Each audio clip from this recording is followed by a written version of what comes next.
नमस्कार दोस्तों, मैं रुचि पांडे अपना ये एपिसोड एक साधक के प्रश्नों के उत्तर के स्वरूप लेकर के वो प्रस्तुत हुई हूँ। अभ्यास और वैराग्य के बारे में जब हमने बात किया था, समझाया था, तो अभ्यास से रिलेटेड मेरे एक साधक का मेरे पास फोन आया था।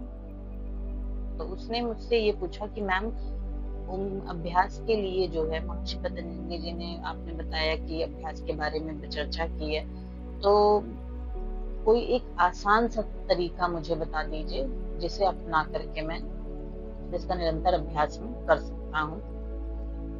तो आज मैं उसे भी और अपने सभी साधकों से ये कहना चाहूंगी कि ओमकार का अभ्यास यानी ओमकार की चैंटिंग का अभ्यास, ये आपके क्लेशों को दूर करने के लिए, मन को पूरी तरह शांत करने के लिए, आपकी विल पावर बढ़ाने के लिए एक बहुत ही प्रभावशाली साधन है। इसे आप अपना सकते हैं। तो हम इसे समझेंगे कि मानसिक शक्ति कैसे इससे डेवलप होती है। पहले तो ये समझते हैं, क्योंकि ओमकार जो है वो हमारी शारीरिक मजबूती के लिए भी है, हमारी मानसिक मजबूती के लिए भी है।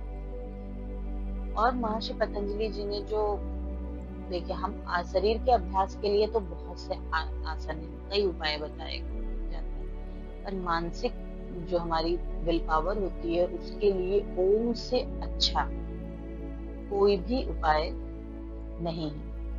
ओम से अच्छा उपाय उसके लिए भी हैं, प्राणायाम वगैरह भी हैं, लेकिन ओम की चैंटिंग से ज्यादा कारगर नहीं है।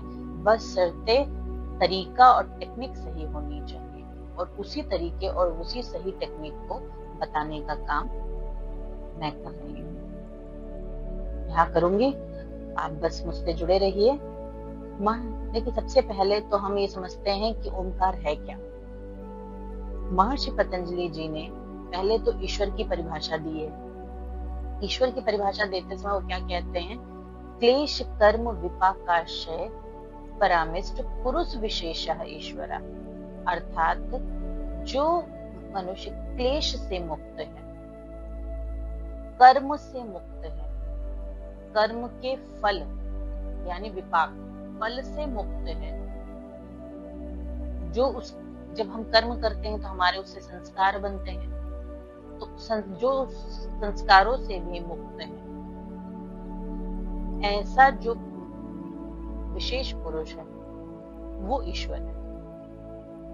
तो जो भी मनुष्य चेतन शक्ति के इस ब्रह्मांड का सर्वोत्तम और शाश्वत सत्य माना है महर्षि पतंजलि जी ने, उसी की प्राप्ति करने का जो मार्ग है, जो लक्ष्य है, वो है योग।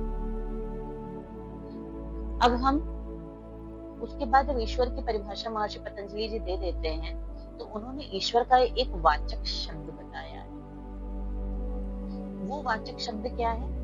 वो एक सूत्र लिखते हैं, तस्य वाचका प्रणव। प्रणव जो है वो ओमकार का ही दूसरा नाम है। ये प्रणव ओम ईश्वर को दर्शाने वाला वाचक शब्द है, यानी प्रतीक रूप। महर्षि पतंजलि जी कहते हैं, इसका नियमित अभ्यास करने से जो है हमें अपने क्लेशों से मुक्ति, विल पावर, इच्छा शक्ति में बढ़ोतरी करने का बहुत ही अच्छा तरीका है। वेदों और योग दर्शन में प्रणव को परमात्मा का अत्यंत पवित्र और शाश्वत दिव्य ध्वनि माना गया है। सबसे पहले हम ओम को जानेंगे कि ओम है क्या। उसके बाद हम जानेंगे कि ओम चैंटिंग की कैसे जाती है। तो लेकिन ओम चैंटिंग करने से पहले हमें कुछ चीजों को जानना बहुत जरूरी है, जैसे ओम को जानना।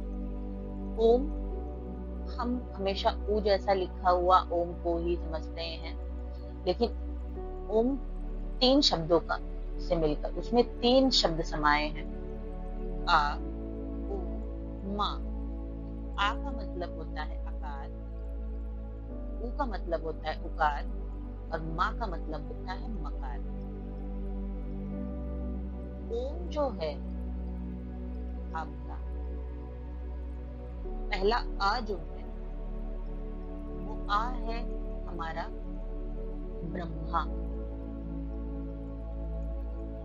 उ जो है वो हमारा विष्णु और माँ जो है वो हमारे शिव है। आ को कहते हैं आकार, उ को कहते हैं उकार, माँ को कहते हैं मकार। तो आकार यानी ब्रह्मा जो सृष्टि के रचयिता हैं, उ यानी उकार विष्णु जो पालन करता है, और माँ यानी मकार जो कि शिव जो संहार करता और परिवर्तन करता है। इन तीन अक्षरों से मिलकर ओमकार बनता है, ओम बनता है। इसके इन तीनों को किस तरीके से सही अनुपात में कैसे श्वास की गति के साथ किन हिस्सों में इसका प्रभाव डालते हुए ओमकार को बोलना है, जपना है कि हमारे शरीर और मन पर इसका गहरा प्रभाव पड़े, वही सही तरीका ओमकार को प्रभावशाली बनाता है। हमने ईश्वर के बारे में समझा और ओम के बारे में समझा। अब ओमकार की चैंटिंग करते समय हमें जो और एक चीज करने से पहले हमें जो एक और चीज जाननी है, वो हमें जाननी है अपनी चक्र प्रणाली के बारे में। हर मनुष्य के अंदर षट चक्र, 7 चक्र होते हैं, जिसमें से षट चक्र यानी 6 चक्र जो हैं वो जागृत होते हैं और 7वां चक्र भेदित होता है।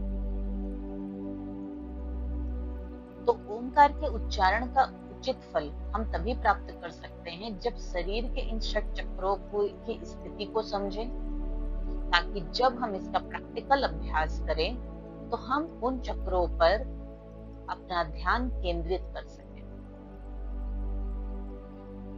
तो और इन सभी चक्रों पर हमारे कमल के फूल की आकृति भी बनी है और उनका सब चक्रों का अलग अलग रंग भी है।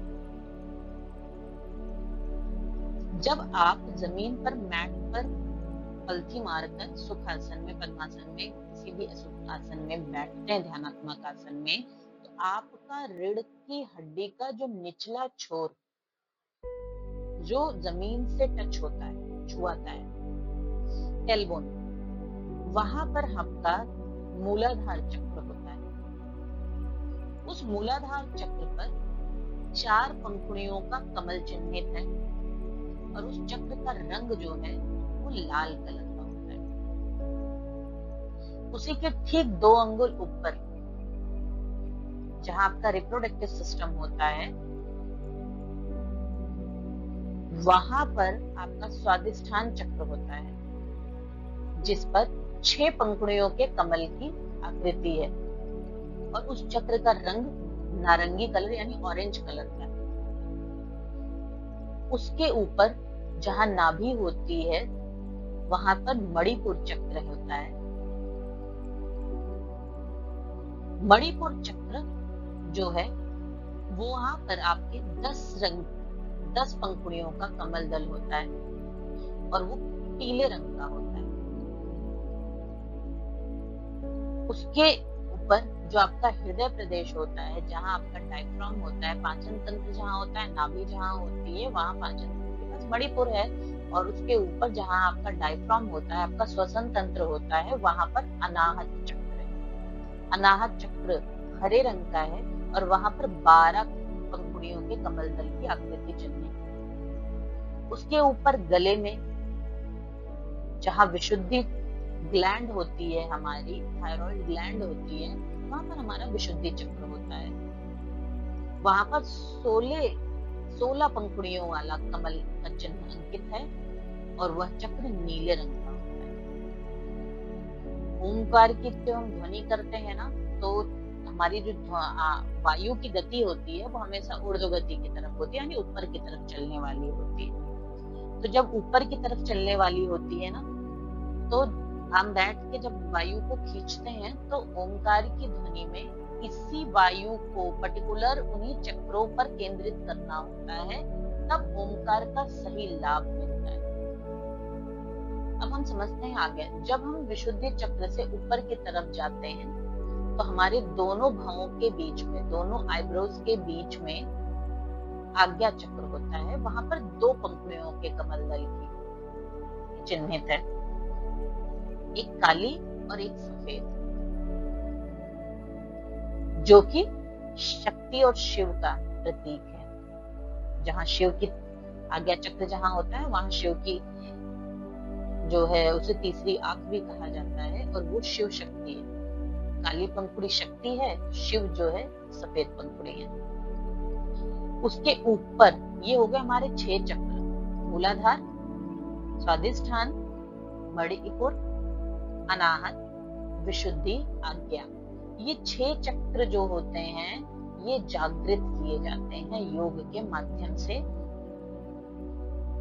परंतु जो 7वां है हमारा सहस्त्रार, वो सर के ऊपर, हेड ऑफ द क्राउन, जिसे सर का ताज कहा गया है चक्रों में, वो आपके एकदम टॉप पर होता है, जहां पर तारू होता है वहां पर होता है। जब बच्चे हैं, जब वो जन्म लेते हैं, बच्चा जन्म लेता है, तो जो हिस्सा एकदम उसका सॉफ्ट बना होता है ना, वो हिस्सा वहां पे सहस्त्रार होता है, चक्र होता है। वो चक्र भेदित होता है। जब हमारे नीचे के 6 चक्र जागृत होते हैं तो वो 7वां चक्र जो होता है भेदित होता है, वहां से ब्रह्ममय हो जाते हैं। इन चक्रों के माध्यम से जो है ओंकार का सही अभ्यास जीवन को पूरा संतुलित बनाने का काम करता है। जैसे गीता में लिखा है, समत्वम योग उच्यते। तो निष्कर्ष ये है कि जब भी हम ओंकार की चैंटिंग करें, ओंकार का जाप करें, तो हम ये इसे सही तरीके से करें ताकि इसका पूरा बेनिफिट हमें मिल सके। देखिए, चक्र हमारे जिस जिस जगह पर है, उस जगह पे हमारे जो है सिस्टम है। मूलाधार चक्र पर भी हमारा सिस्टम है, सारा रिप्रोडक्टिव सिस्टम है। आपका जो है उत्सर्जन तंत्र जो, और उसके बाद स्वादिष्ठान पर भी आपका पूरा रिप्रोडक्टिव सिस्टम, हमारी किडनी आती है, हमारा इंटेस्टाइन आता है, तो सारी कई चीजें जो होती हैं, यूट्रस है, ये सारी चीजें भी आती हैं। फिर मणिपुर में देखिए आपका डाइजेशन सिस्टम है, आपकी पाचन शक्ति है, वहां पर पाचन सिस्टम, पाचन तंत्र है। अनाहत में आपका जो है वो श्वसन तंत्र है पूरा। विशुद्धि में आपका थायराइड ग्लैंड ही है। अब ये देखिए सारे ये चक्र सारे ग्लैंड को भी कनेक्ट करते हैं। हम एक दिन एपिसोड इसके ग्लैंड पर भी बनाएंगे। और आज्ञा चक्र आपके दोनों भुवों पर, जहाँ त्रिवेणी है वहां पर। तो इन सब चीजों को समझकर, ओम के रहस्य को समझकर हम सही तरीके से ओंकार की चैंटिंग करेंगे तो हमें उसका पूरा लाभ मिलेगा। आज का एपिसोड यहीं हम समाप्त करते हैं। अगले एपिसोड में हम ओंकार की प्रैक्टिकल चैंटिंग की प्रैक्टिस करेंगे। हम जैसा मैं बोलती जाऊंगी, जैसा मैं करती जाऊंगी, आप भी वैसा मेरे साथ करेंगे तो आप सीख जाएंगे, समझ जाएंगे कि हमें कहाँ श्वास को रोकना है, कहाँ श्वास को छोड़ना है, इन सारी चीजों को। तो ज्ञान को अपने तक ना रखें, सीमित ना रखें, इसे जितना फैलाएं सब लाभान्वित हों। मैंने अपने गुरुओं से सीखा, आप तक पहुंचाया, आप इसे और आगे तक बढ़ाने का काम करें। रुका पानी जो होता है वो हमेशा खराब हो जाता है, बहता पानी हमेशा शुद्ध बना रहता है। तो आपके पास पहुंचा, आप भी इसे औरों तक पहुंचाने का काम करें।